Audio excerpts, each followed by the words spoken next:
A year ago, I saw this really cool terrarium that was meant to look like a tiny farm for dairy cow isopods, and ever since then, I've always wanted to make one for my own.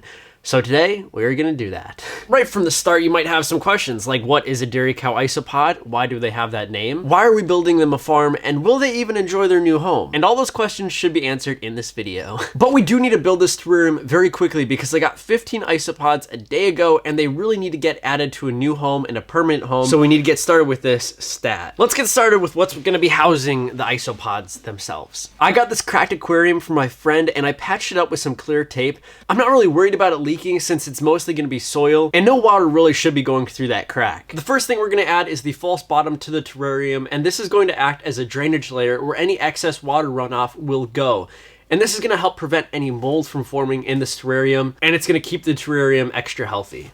It doesn't need to be a thick layer, but it should be an even layer. Typically, you'd add some sort of barrier on top of it, but since this isn't going to be watered that much, and there's going to be a lot of moss absorbing a lot of the water, I'm just going to add the soil directly on top of it.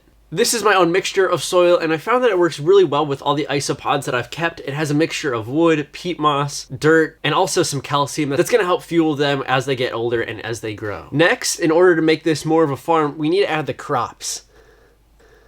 And this is dried pincushion moss, as well as some other species of moss, and this is going to add as the greenery for this terrarium. It's going to look like a really cool mossy field. All of this moss is dried, but once we spray it down with some water, it's going to start growing, and after a couple months or weeks, it's actually going to start spreading out and growing on its own.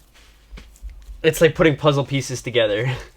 Now that we have the moss in the terrarium, I'm going to quickly mist it down so that we can start hydrating it and getting it ready for the isopods.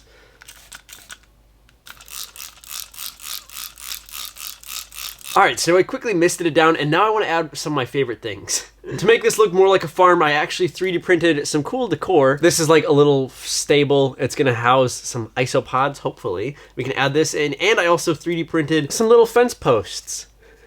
It's going to add to the look so much more. Let's add it in. I'm going to put that one right there. And then we're just going to fence off the mossy fields by putting up these. You may be asking yourself, will these fence posts actually keep the isopods out? And most likely not. They can probably just squeeze straight through it, and if they can't, they would just burrow underneath to get to the other side. Again, I'm just gonna sprint it down. The moss is honestly coming to life. Like, it's so awesome with the dried moss how quickly it jumps back after it's been hydrated.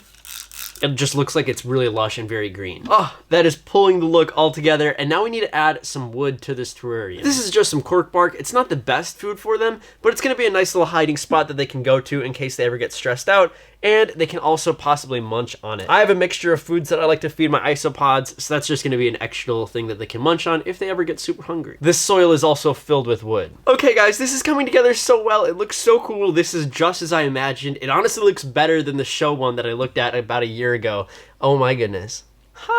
Now let's quickly check on the isopods before we finish up this setup. Here is our container of isopods. I added a carrot in there about a couple hours ago. It looks like they chewed on it a little bit. I also added some water just to hydrate the tank a little bit. I think you can see an isopod right there. Okay, they look to be pretty good. And one last thing we should do before we start adding our isopods is adding in some dried leaves. These will act as even more food for our little isopods, and it's also going to act as some more little hiding spots for them. Now that the tank is coming together, we can finally add our beautiful little isopods. I'm just going to open up the container. Okay, it smells good. I like to do the smell check because usually if something dies, you can kind of smell it, but I think we should just pour it in. Okay, there's one of the isopods right there. He's going to the carrot, so let's just pour them in. Oh.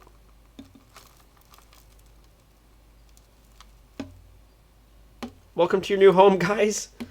Alright guys, so we just added them in and they're already starting to explore. I'm going to leave these guys alone for a little bit just so they can start getting acclimated to this new tank, and I will just say, this is probably one of my favorite terrariums. I love when I'm able to have a story and a background to my aquariums or terrariums, and this is just a really great execution of it. You may be asking yourself, do these isopods even like the farm? And I think they do. I just wanted a separate colony just for me to be able to look at. I'm going to keep this terrarium right next to my desk so I'm able to get a glimpse of them every single day. And I am from Wisconsin, so having a farm is kind of necessary, and the reason they get their name dairy cow is because they are spotted. They're white and black, and it looks so much like a dairy cow that you'll see out in a farm.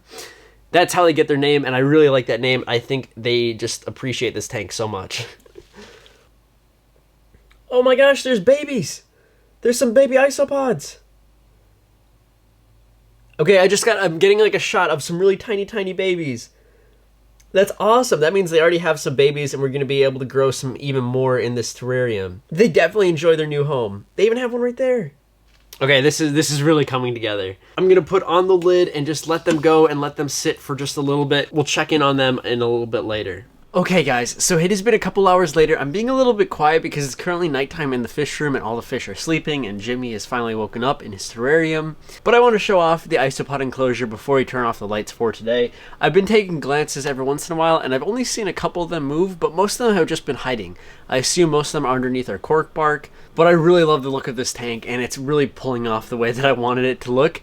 I was thinking about adding some tropical plants and some other things to it to add some more color and some more vibrance, but I think we're just going to keep it at this very simple moss because it's going to be a lot easier to maintain over the next couple of months and years while I have this terrarium. I don't really want to have an automatic mister or other things to take care of it. I want like a low maintenance terrarium for these isopods.